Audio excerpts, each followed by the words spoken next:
Welcome to Lesson 1. Be sure to check out the PowerPoints and questionnaires associated with this lesson for energy exercises and more details. No, the Order of Paladins isn't a Wiccan coven. It's a Wiccan Order of Knights. And it's about warriors. My definition of a warrior is as follows. A warrior is a person who makes a fearless and objective inventory of their personal characteristics and then uses this information to take control of their life.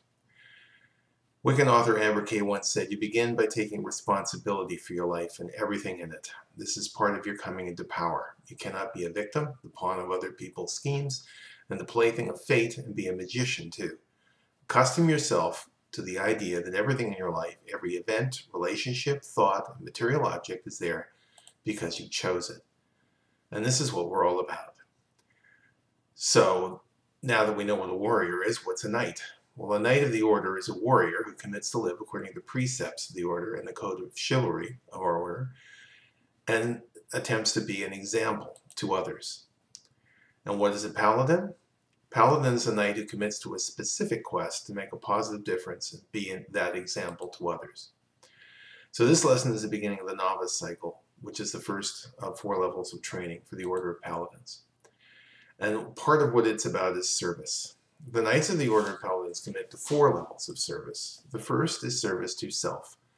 One of our precepts tells us your body is your temple. Care for it. You can't be of service to others if you can't respect and care for yourself.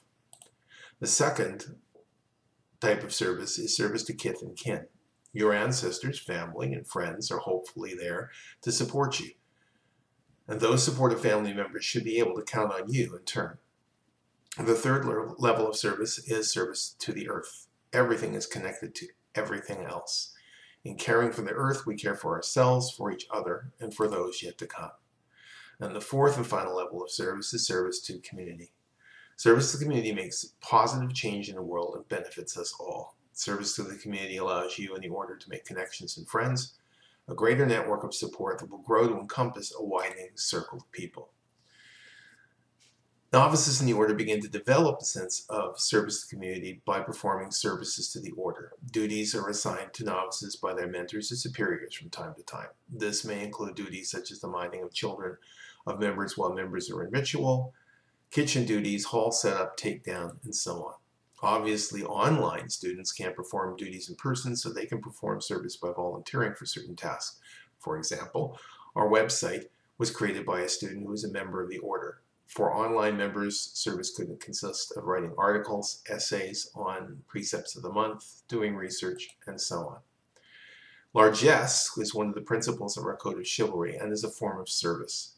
Donations are a way that you can serve. For example, the order has a team on kiva.org so that anytime you make a donation to that worthy organization, it's recognized as one of the order's donations. So now let's briefly talk about divinity. You can see information on this in my books, Wiccan Warrior, Chapter 3, Full Contact Magic, Chapter 1, and Chapters 9 and 10 of Magical Self-Defense. Our order very definitely uses one of the precepts that was created as a rule of the dojo by Genshin Funakoshi, the ancient karate master. Spirit first, technique second. We tend to focus on discovering yourself, on discovering your energetic and psychic ability first before we move on to other things. Part of this is dealing with something that you see in various different Wiccan orders described as drawing down. We use something called drawing out. From our viewpoint, why would we draw down the divine from outside if it's been within us all along? If that is the case, we should draw it out.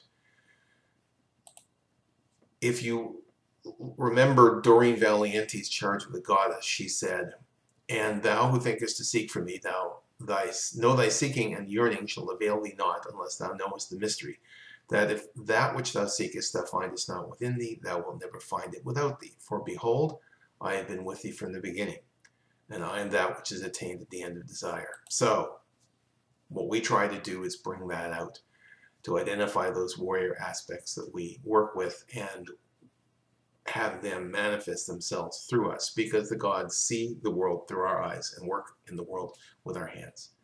We're all clergy. You don't need me or anyone else to tell you what the divine wants you to know. All you have to do is learn how to listen.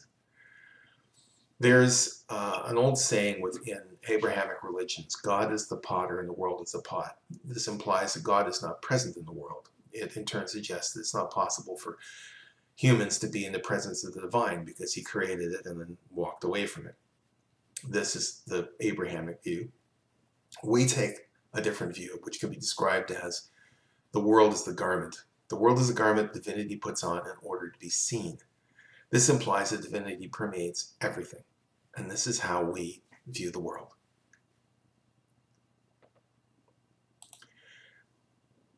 It surprises people when I tell people this, but I've never worshipped the old gods, and nobody in New Order does either. Worship is putting something out there on a pedestal and bowing down to it. It's believing that the divine is out there and it's separate from you. It isn't. It's inside of you. We don't worship. We connect to the divine. We immerse ourselves in the divine. We entrain with divinity. We embrace divinity. It makes a big difference.